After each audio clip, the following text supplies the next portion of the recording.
Hey, so let's talk about Star Trek. In a universe that huge, you'd think all the best stories are in the big, flashy space battles. But sometimes, the most incredible tales are hiding in plain sight, tucked away in just a single line of dialogue. And today, we're going to unpack a whole hidden history that kicks off with just 9 simple words. And there it is. That's the line. Lieutenant Worf says this in the very first episode of The Next Generation. And on the surface, okay, it's just a nice comment about the famous Admiral McCoy. But what if I told you that simple little phrase is basically the tip of a giant, emotional, historical iceberg? Because that's the real question, isn't it? We're talking about Worf here, son of Mog, the most stoic, honor-bound, reserved Klingon you're ever gonna meet. So why is he dropping this surprisingly warm compliment for some guy he's supposedly never even met before? It just doesn't add up. So to really get what's going on, we have to rewind. We've got to go all the way back to that exact moment it happened. This is the pilot episode of TNG, Encounter at Farpoint. And the crew is new, the show is new, everything is just getting started. So, picture this. Commander Riker, he's the new guy on the bridge, and he sees Data walking with this really, really old Starfleet admiral. He turns to Worf and asks, "Who's that?" And it turns out to be the legendary Dr. Leonard McCoy, at 137 years old, just finishing up an inspection tour. And it's right there in that little exchange that Worf says our line. Now, to really appreciate how weird this comment is, you gotta have Worf's whole vibe in your head. For any Klingon, that's pretty high praise. But for this Klingon, that's not just a compliment, that's practically a heartfelt declaration. I mean, just look at the difference here. The Worf we know is all about stoicism, duty, and battle. He almost never shows emotion. But in this moment, he's giving this warm, personal praise for a doctor, a non-warrior that he just met. It completely sticks out. It's an absolute anomaly for his character, especially this early on. Okay. There is a simple, real-world explanation, right?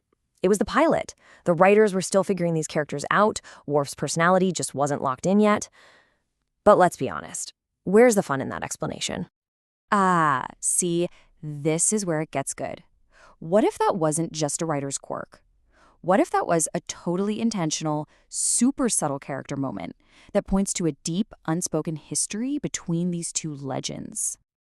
And the best part is, to build this theory, we don't have to make up a bunch of crazy stuff. All the pieces we need are already there, sitting right in official Star Trek canon. We just have to put them together. All right, first piece of the puzzle, Worf's backstory. We all know this. As a little kid, he was on the Klingon colony of Kytomar when the Romulans attacked. His parents were killed. He was found in the rubble by a human Starfleet officer, Sergei Rosenko, who adopted him and raised him on Earth. This is like the core of who Worf is. Now for piece number 2. And this is a good one. Go way back, years before Worf was even born, to the movie The Undiscovered Country. Kirk and McCoy get framed for killing the Klingon chancellor. And who gets assigned to be their lawyer in a Klingon court? A Klingon colonel named Worf. And yes, it is canon. That is Lieutenant Worf's grandfather. So just look at how this timeline lays out. First, McCoy meets Worf's grandfather. Then, more than 50 years later, the Khitomer massacre happens and Worf gets adopted. And then decades after that, Lieutenant Worf finally meets Admiral McCoy on the Enterprise D. All these events are official. The timeline fits perfectly. The only thing missing is the glue that holds them together. So we've got all the pieces on the board. Now, how do we connect them? This is where we get to build the story that transforms Worf's out-of-character line into this incredible, multi-generational tale about honor. So the theory goes like this. The distress call from Khitomer goes out, and one of the responding ships is the USS Intrepid. And who's on board?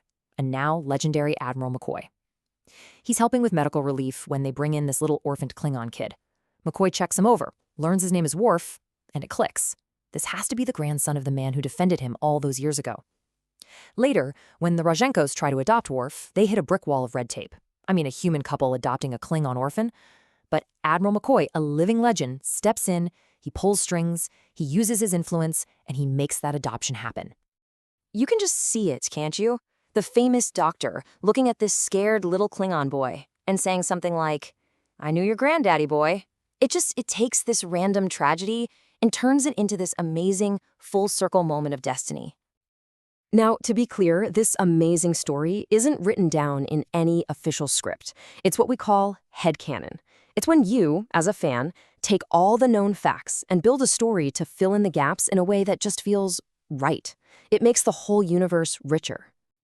All right, so now for the big payoff. Let's take this whole new backstory and see what it does to that simple little moment on the bridge of the Enterprise. Because with this story in your head, Worf's comment suddenly has the weight of a lifetime behind it. It's not just a casual observation anymore, not even close. It's maybe the biggest understatement in all of Star Trek. Because to Worf, McCoy isn't just some remarkable man. He's the entire reason Worf has a family, a career in Starfleet, the reason he has the life that he does.